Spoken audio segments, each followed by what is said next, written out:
Sơn sẽ chỉnh nó đầu từng tiếng lên một nhá. Đầu tiên là mình sẽ thêm cái effect vào này. Đây là tiếng clean không này, bây giờ mình sẽ cho thêm một tí reverb vào. Đây reverb. Ấn.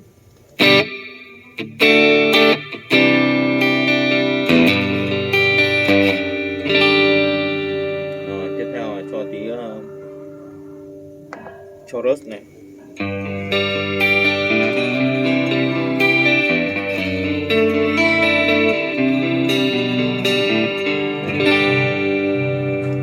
Bây giờ mình cho thử delay nhé.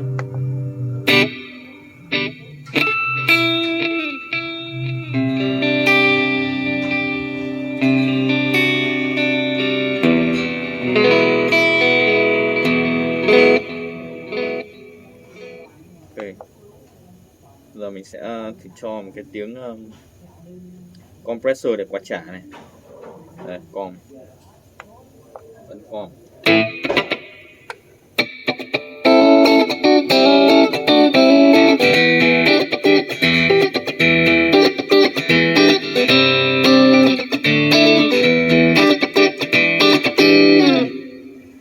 Rồi. Tiếp theo là mình sẽ cho một tiếng solo, boost tiếng lên một chút.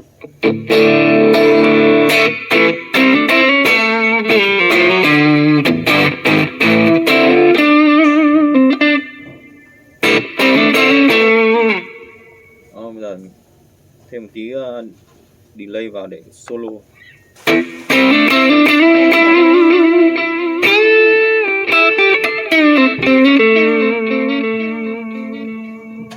Nhiều vào quá, nhiều delay quá thì mình có thể chỉnh nó ở đây, phần fit level.